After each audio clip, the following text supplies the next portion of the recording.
everybody, Sarah here at the Big Blue House Homestead. I'm getting a little bit of an overcast right now, and today's a good day for me to get out and start saving some of these herb seeds and flower seeds that I have out front. Problem is if they get wet, they could re-sprout or they could fall off the plant and I could lose them. So it's always a good time to get them like before rainstorms and when they are dry. That's my number one rule when saving seeds, make sure they are dry. So I've been working on a couple things up here, and then I decided let me grab my camera and share because I have a lot out here. I probably actually need to go in and get some more bins and bowls and cups and things to hold all this in because I have a lot to do today. But I'll show you what I've already been working with, and then we'll go through and I'll show you some of the stuff that I am doing, and that way you can see how it is that I save these seeds this year. Now everything up here is isolated to a point where it cannot be crossed.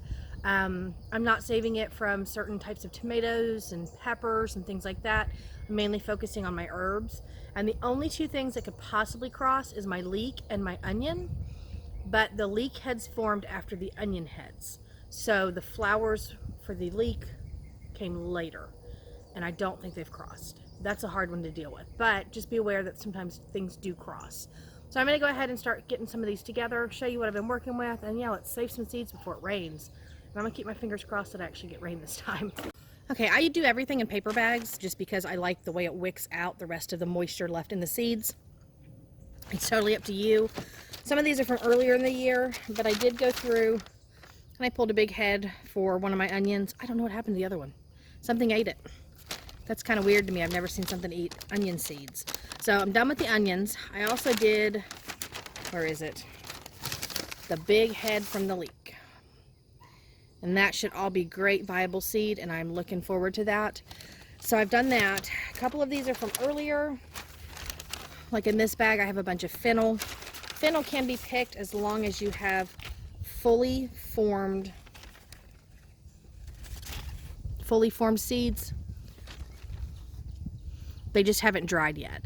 You can see where this part started to dry out, and that's fine. But I have some monarch caterpillars that are eating everything, so I'm taking this stuff down. So I've got that. I've got to get some more chives today, and I have to get some more parsley and work on some purslane and some more flowers, and I will bring you along and show you. All right, my chives are looking awful. I'm gonna just cut all these down tomorrow, but for now I'm just gonna come through and clip the last of these heads off, and that way I can get some more of these seeds first. Just haven't had enough rain, so everything is just drying out tremendously here. And I've cut these back a few times and gotten quite a bit in the dehydrator already, but unfortunately, oh, I dropped that one. Unfortunately, like I said, it's just been so dry.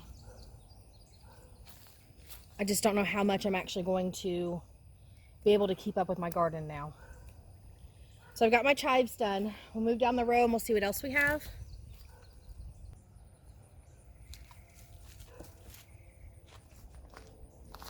All right, I'm gonna clip all the tops off of this marjoram because it has basically gone to seed, and I can try to get out as much of it as I can. Some of it's not 100% ready, but if it rains tomorrow, I have a chance of losing a lot of this, or if it rains tonight, whenever it decides to. So all I basically do is clip off the flower heads and store them in paper bags till they dry, and then I go back and check to make sure I have all the seeds that I need. And these are small seeds, so they are a little bit of a pain to save, but if you're looking to grow more marjoram, it is worth it.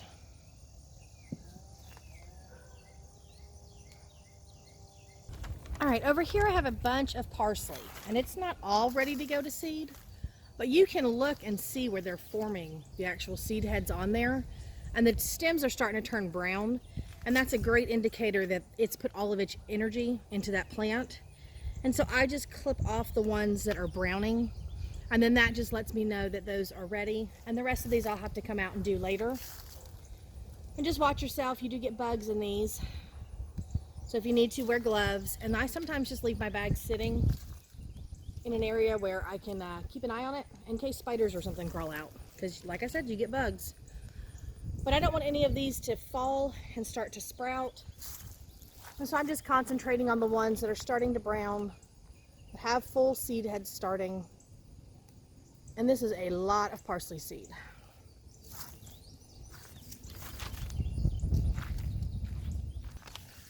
So the volunteer borage looks like it has flowered a ton, and it is going to seed. So I'm just going to clip off the full heads that show signs of seeds in them. You can peel them back and you'll notice there'll be a few seeds in there, and they're going to be pretty good size. There's a Japanese beetle. Get out of there, booger.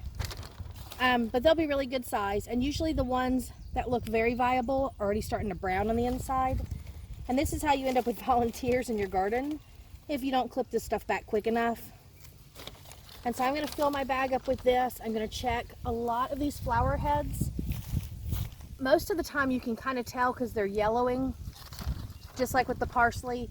When it puts all that concentration into the plant to make the new seed, it will stop. See, there's a big one. But that means that I've had a lot that have already fallen. So most likely I will have borage here all the time. So I'm going to try to collect as much as I can. Here's an actual seed that is stuck. So I can actually collect that off the plant, even though it's not in a seed spot. Got a couple falling right there. Lots of great borage seeds. So kind of just look, when you're saving for borage, kind of just look at the flowers themselves. If they have already bloomed, most likely it's the ones towards the bottom. And you'll find the seeds on there. The actual flowers themselves, because of the way that they bloom, they move up to the top, and these are the newest blooms. So it's more towards the base that you need to concentrate on. And I'm seeing a ton. So I'm going to turn the camera off and go ahead and work on this real quick, and then we'll move to the next one. I just want to mention that another good indicator is, see this one over here, it's still closed and the other one's open. That's because it's ready to drop the seeds. So that's an easy way to see. Just look for the ones that are opening and they've already flowered, they've closed up, and now they're open again. And that helps you. Most flowers do that. Okay, so I'm saving seeds for the purslane. These are the little pods that they come in. And what happens is it's almost like a little hat on top. And so if you get yourself a cup, and I like to remove some of these other leaves. Oh, I just popped one already.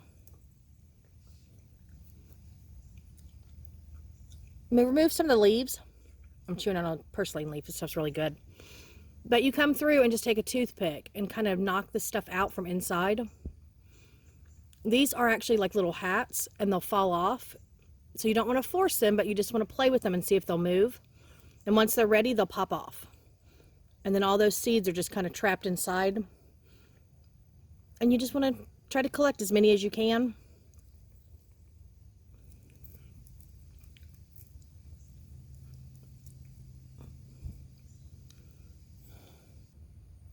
You can kind of see there's the little hats, and then all the seeds underneath. So they're a little bit different, but it's worth it. Again, it's all up to you with what kind of seeds you want to save, and just be careful. Purslane is very, very delicate. And if those hats don't come off, like this one right here, no matter what I do, it's not coming off. Those seeds didn't form.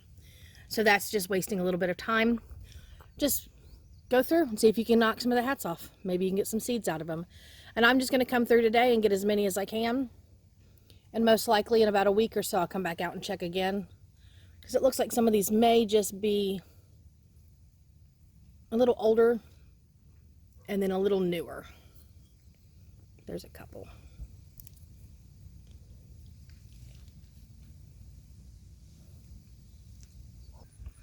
I'm also over here saving calendula seeds. Now it's up to you how far you want these pods to go, but calendula seeds, just like zinnias, once their petals die, they're basically done. And you can just pop those heads off and let the seeds dry. I'm trying to get some of these major ones, again, because I've got rain coming through, and I don't want to lose the seed.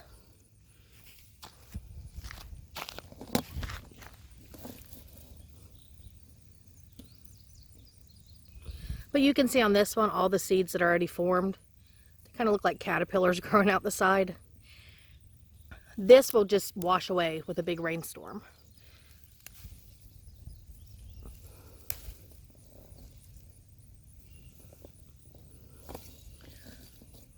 And I have plenty of these to pick today. Lots of calendula flowers.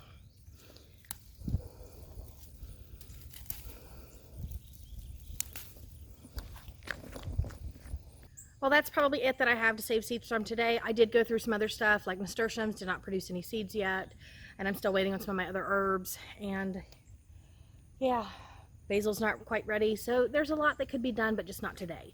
So I'll show you some more seed saving later. I do want to say, check your herbs and check, your plants, your flowers, whatever you're saving seeds from. It's important. You can grow something again next year. And again, that's just a whole bunch of seeds, just a whole bowl full of seeds and tons of bags and lots of seed saving. And label everything. Label, label, label. Because if you do not know how to recognize a seed, then you will get lost when it comes to planting again next year. Trust me, there are a lot of seeds that look alike. A lot. Just looking at everything. Got some ripe cherry tomatoes I probably need to go ahead and pick today. And I might need to water. Checked my comfrey. It's not ready for seed, but should be any day. Hopefully the storms don't blow it over. And we'll see what happens. I'm going to just basically come through and take out all my herb beds here in the next couple days. So yeah, all of these, I'm going to come through and I'm going to cut out like 90% of the herbs that are in there and go ahead and ream in the soil and start fresh herbs in it. It's just a hard season for me this year, and a lot of them are struggling, and I don't think they're even going to make it to overwinter. But I have enough time to plant now to get a smaller plant to then overwinter, so they come back next year. That's probably time to go ahead and, replace some things like oregano and thyme that I've been growing for way too many years. We'll see. So anyways, thank you guys for stopping by. I hope this helps you out. Again, it was just saving some herb seeds, but it's something I do on a daily, weekly basis. I get a lot of stuff done around here, and seed saving is like one of my top priorities, and I promised I would share more of this. So I just want you guys to see what I do. Thank you guys, and I'll see you in the next one. Bye.